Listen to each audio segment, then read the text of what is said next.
least there was no precip, right? There wasn't any precip, right? I don't think so. Okay. What I the don't heck? remember. I'm trying to putting pull any. it up. Did I put it? Nope, Yeah, can't no, do there any wasn't right any. now. Just wait. Let me share the screen really quick before Colin takes it. Share. That was the 5, 6, 7, 20 easy now. That's how they were, and we all got murdered by these lows. Yeah. Except Jesus Seth. Christ. Seth said 39 today, so Seth's right on it. Yeah. I'm used to radiation Definitely. cooling where I'm from, so. Fair enough. I didn't give him credit where credit's due. He said 39 for today because I did check that. Where the heck is he? Where the heck did he go? Where did he go? There he is. I'm the members. Yeah, we all just went like 40. At least my wind is okay. Wow, I dropped 1 rank. Silver lining. Oof, my wind was terrible. I overshot it. I hope it The gets last 2 days have just I been rely on the absolutely USL horrible. way too much for wind because I just don't know what else to do. After that one day that like the low was really low, or like it was only like 60 or something, the day that everyone busted, I'm now reconsidering all of my like normal forecasting methods. Oh, Albany's gonna be. What was the wind again? 17? 17. Oh, yeah, Yeah. I way overshot it. Well, don't bet on the right. You can't. Hold on. It's not over yet. The only person. See, Alex and tell It's not the over until forecaster Colin the fact that sings. they'll call it done before it is done. It's true. Never I think it's not underestimate But it's the fun to BS wallow that in can happen self-pity. at 5Z. We're trying to complain here, Do Colin. not Stop being so underestimate. Yeah, optimistic. gosh, Colin. Yeah. Never thought I'd have to tell you to not be optimistic. Me? Yeah. I'm totally optimistic. No, you're not. Bitch, no, you're not. Wait, where is he? He's probably like up there is why he's so optimistic. What? I'm not that great, See to be ya. honest. I think he's like 335. Okay, yeah. Or I'm not no, that great, so I don't know what you're 378. saying. Oh, wait, there he is, yeah. Well, there's always Oh. Albany. Kelly, we're even higher than Colin. We're higher than Colin, haha. I'm higher than Colin too. I feel like that's gonna be short lived. I feel like my position is a mistake. I should not be there. It's rigged. What does the ABS mean next to category? Absence. Mhm. Yeah, that's if you use guidance or climb mode, that's what pops up as Okay. those I numbers. used guidance on Monday because I didn't have time to do anything. Yeah, that's fine. And guidance on Monday was like exactly what it ended up being. That sometimes happens. Those are lucky times. So All right. that's that. Let me So, stop anyone mine. care to talk about how this week went? And a bit Well, more there in a wasn't any thoughtful way. Felt very confident in There the was no beginning. preset. No rain. What they Yeah, all no said. rain. Okay. There weren't really any notable features until like yesterday night predicting for this weekend. So This weekend. I'm gonna forward the National Weather Service here and say calm weather. There was a lot that went on though. What was that day? Wednesday? I The can't bullshit remember. day? Yeah. I think that was Wednesday. Yeah, there was a I lot think that so. happened. There may not have been any. That was the crazy- most interesting. That doesn't mean there wasn't stuff that happened.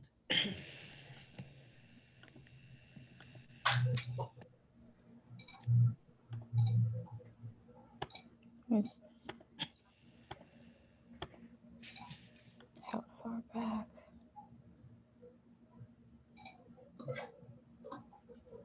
I felt like last week it was like precip was the main issue, like the biggest struggle factor, and then this week it was temperature, and specifically like lows and highs, and just taking in, just following theory and like, yeah, instead of relying too heavily on models. I think if any week was a big example of why models should never be trusted, it's definitely the last 2 days, this week, and that sort of thing.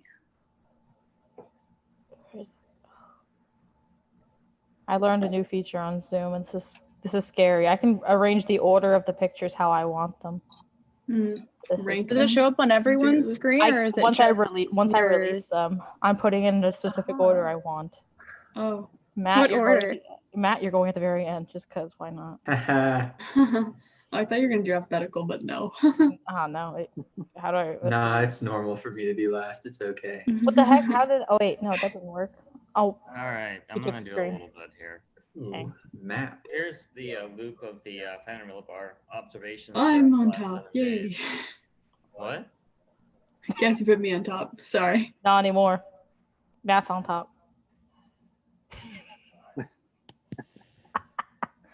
Continue. I mean, so basically this week we transitioned. We're having the trough, more or less, going through our forecast area to more of the just the wind went straight out of the west. So at least part of why we had calmer weather. We did have a little bit of a front passage, but it was so dry that it didn't really matter. Pretty much, we had a week of dry air coming in from Canada, so there's no way we were gonna transport moisture from the Gulf up that quickly. Yeah, there's not a lot to talk about, but there is some. I think the biggest thing was the thermal ridge last night was probably the biggest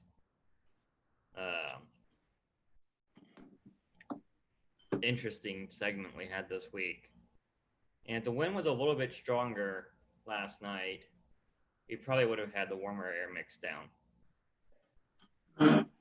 So, I mean, if you looked at the model soundings, the cap was pretty strong. So it'd have to be a lot of wind to have done it. But I think we need to be a little more careful about how we handle those kind of events. When it gets super tricky, very in the weeds.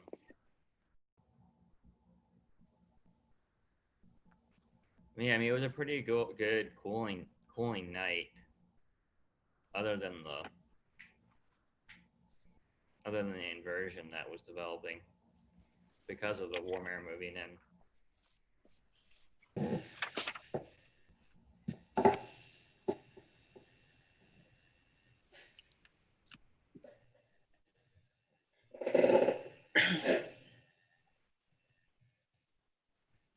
But how do the freshmen feel? I know it's a little more.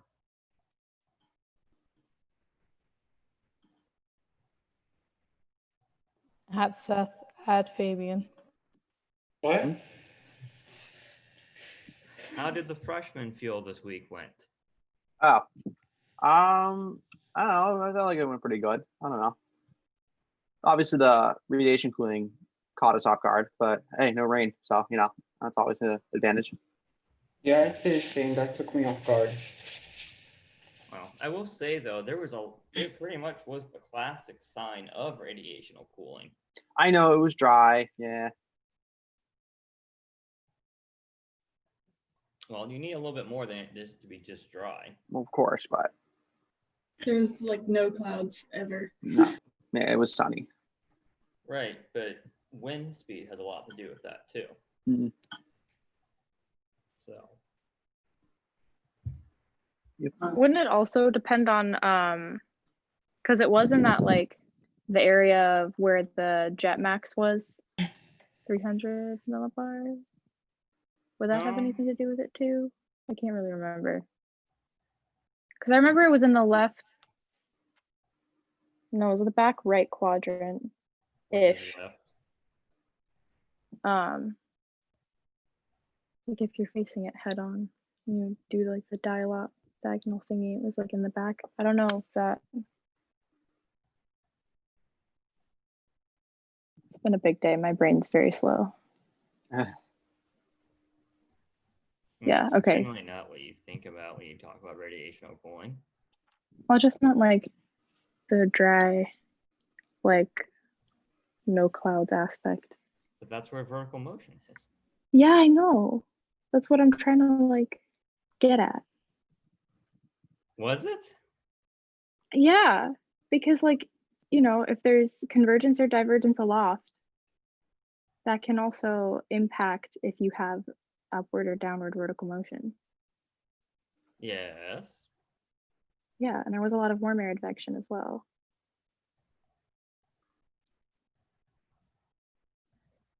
I don't know where I'm going with this. Yeah, I'm trying to figure out. We went from explaining why it got cold, and now you want to talk about vertical motion. Yeah, because it's like the no clouds aspect things. That would create Radiation clouds. cooling. If you had moisture and vertical motion, that would equal cloud. But no, like if it's like down or up.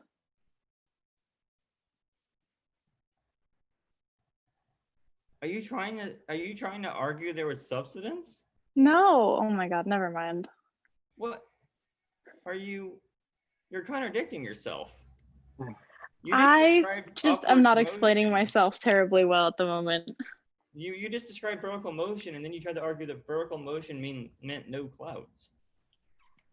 Because if there's like, isn't that what we learned in synoptic? If there's like convergence aloft, that's one indication that like that could produce downward motion. Yes, convergence aloft would Yeah. Yeah, and then I think it was, well, and then it has other like in the weeds factors as well, but that's like one part why there could not, but you there said may that not be the clouds. back right quadrant was over the region. And that would indicate divergence. Yes. Yeah, so I was just like, I probably was just thinking about, like, I'm just going off of memory of where the jet max was located. And I was just like, oh, maybe that had some, like, that was probably. Yeah.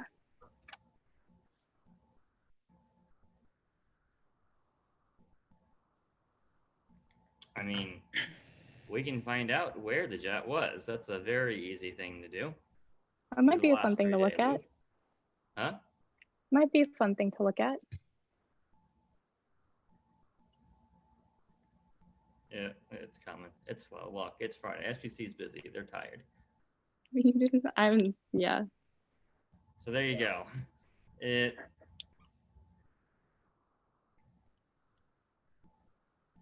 Pretty. So the front left here on the 7th, what was that, 2 days ago? That was Wednesday.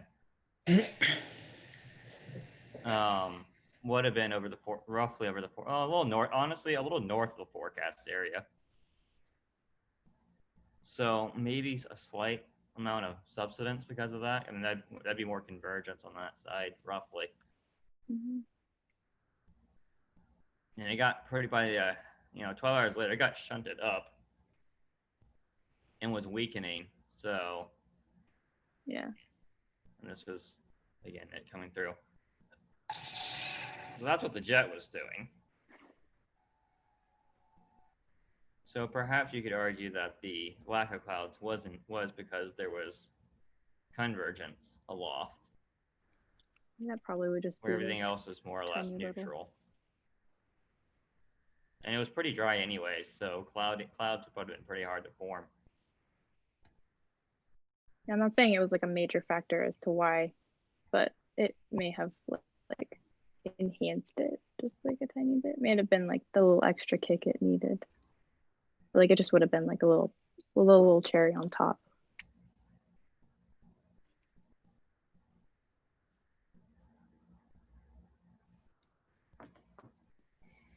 All right. Any other thoughts?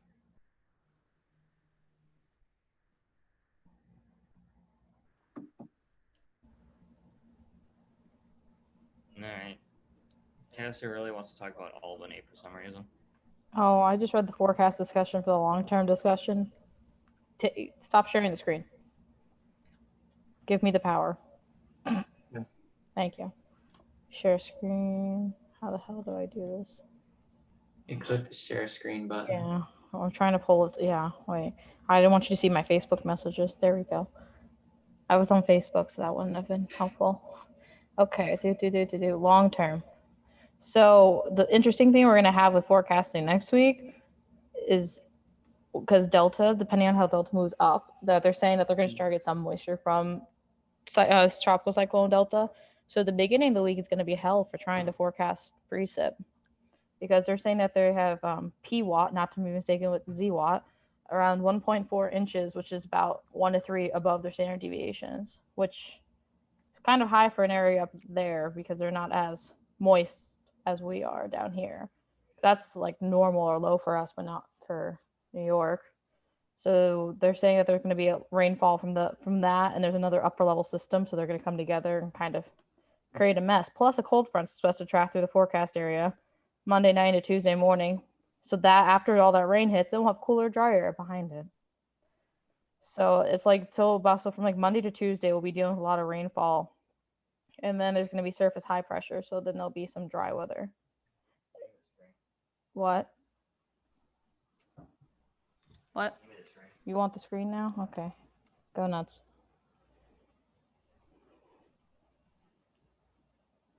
What does he have to say? Oh, he has something to say too. So here's the climatology for Albany. You can actually go by day and see what the normals are, what the normal expected value for it would be. And another thing you do is that you can also plot that day's sounding. So like today, they were pretty dry. But something like, something next week. What was the, that's a little far. What's 8? So it's March the 10th. Well, let's go to the 12th. So would you say they are saying the amount, what, 1.4? 1.4, yeah. And look at look what the average is. 0.69. Yeah, It's above average. it is above average. We don't need a stats degree to know that. But they have data going back to 1948, so basically the beginning of regular observation, upper air observations.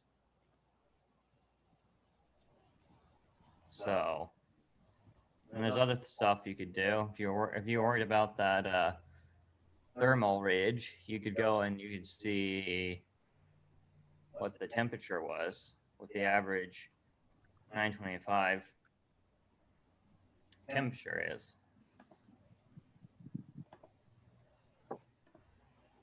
And you could see the wind speed, maybe. Try to see if you, about that way too.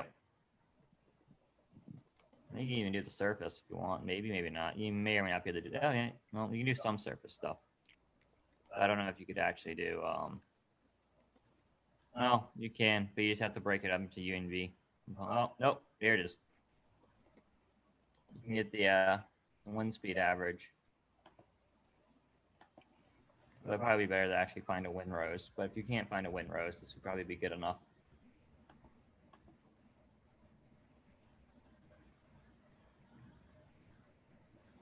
Did Split You see here give is that a there's recommendation wind as speed where you during can summer. find wind roses? Wasn't sure. I can look.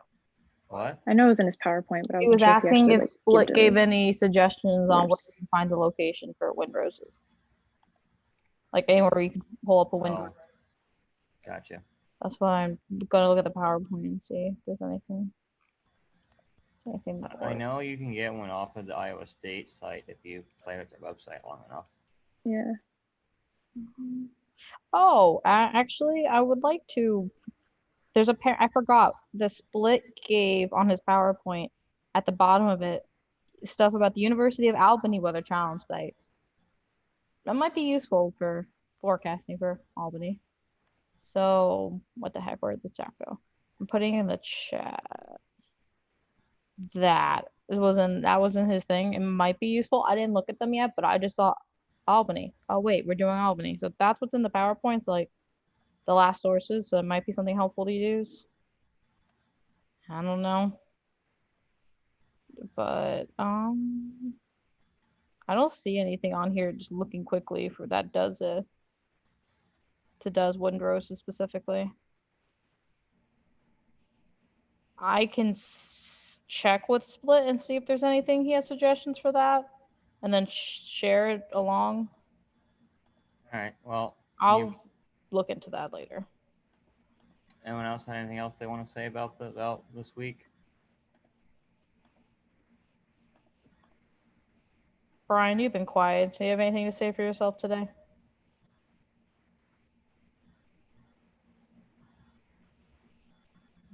I think he just left. Oh, there he is. No, I'm here.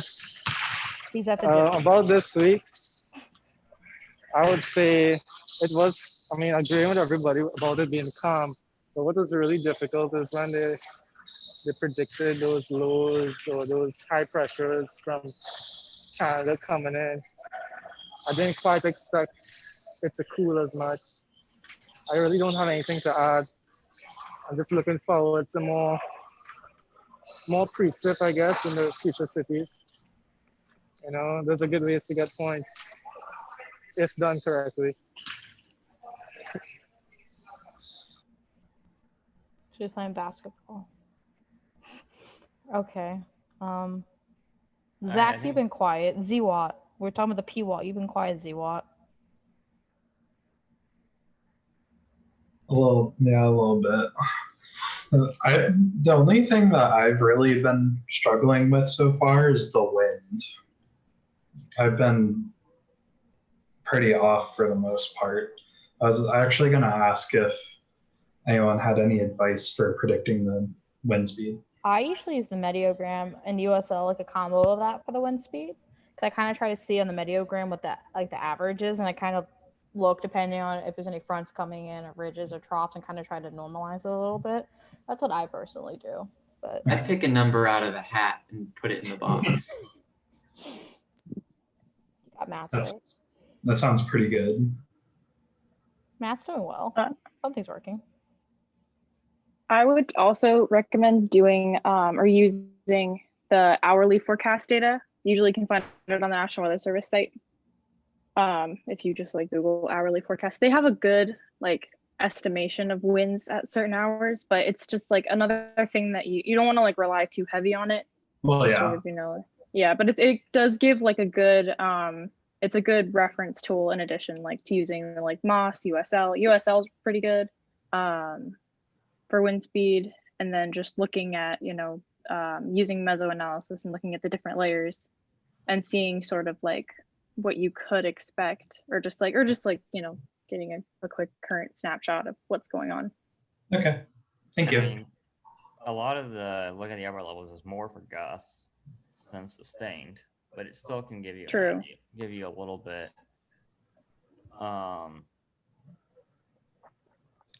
Everyone gave nice elaborate answers. I'm gonna say the most basic thing you possibly can do. Where's the pressure gradient? Get a surface chart, figure out the pressure gradient, figure out how it's changing. You don't need any fancy numbers, just qualitatively know whether it's increasing or decreasing, whether it's going to be a strong gradient, a weak gradient. And then when you go into look at modeling solutions, you at least can get an idea whether the model's handling the overall situation correctly. So if it's definitely not handling the situation correctly, it's definitely not going to give you the right wind speed. Okay. Yeah, that's what I would say is I look numerically at models, particularly the USL, and then I look at surface plots and kind of decide, does this agree with No, that? And do it then the I other way. adjust it Do or it the not. other way. Do the No. surface plots first is what you're saying? Analysis first. I don't use much model. I mostly just analysis for a day one. I mean, I use it a decent amount, I guess, for temperature, but especially vertical motion, I'm using a lot of just analysis and filling in the gaps for model data. I use model to find what I can't know, because vertical motion is sort of an instantaneous thing. It's not a predictor. But even when I do look at model data, I'm still using those analysis techniques. I basically analyze model data like it's a analysis. I might double check myself with the actual vertical velocity output of the model. But the last 2 weeks, I've been doing a lot more analysis than I have model, and only using the model to fill in the gaps. And I'm a big big proponent of looking at the full envelope of model solutions for temperature. Then from my analysis, I know whether it's probably going to be the higher or the lower end. And then I go from there. Good forecast needs a good analysis first before you touch the model.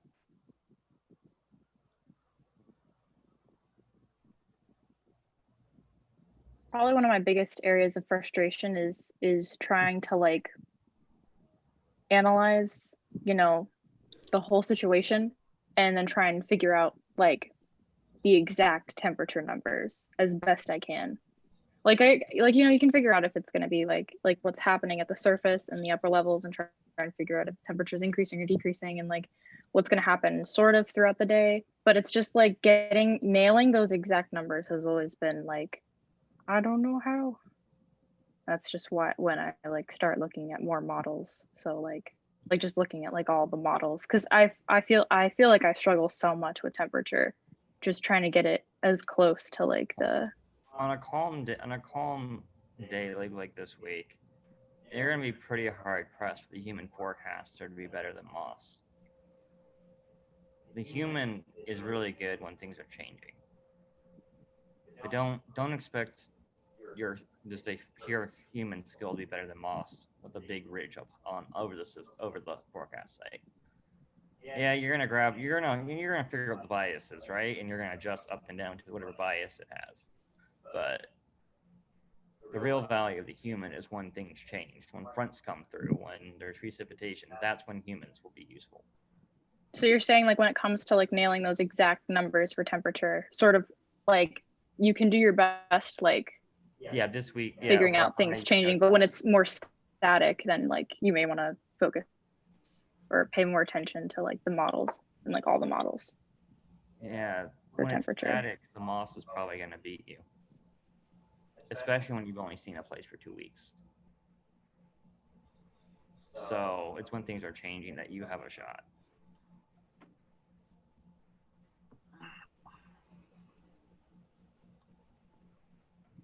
Currently trying to locate where the ASOS station is. You know, I Google never Earth. do that. Even though Split says that every year, I never do. I'm just curious. Like also like K Albany is like a cross formation airport. It's really weird. Definitely different from Grr. It's also a much larger airport. Yeah, it's huge. There doesn't seem to be like too much obstruction around the actual ASOS station itself. It's just also finding the ASOS station is always like half the battle.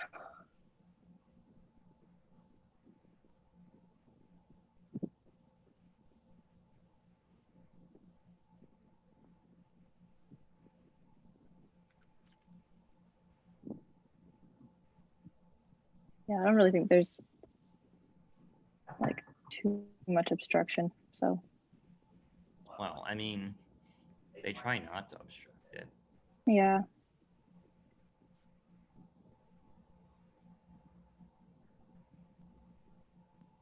So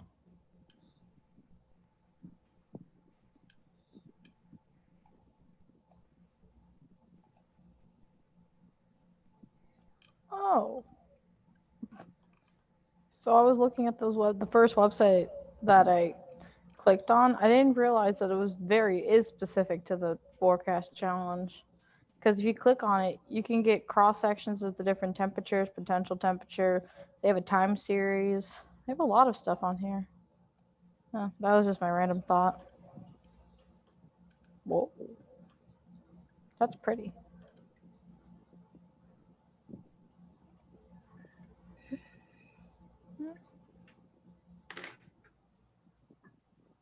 Anyone else have anything? Does anyone else have anything to say? I can't talk.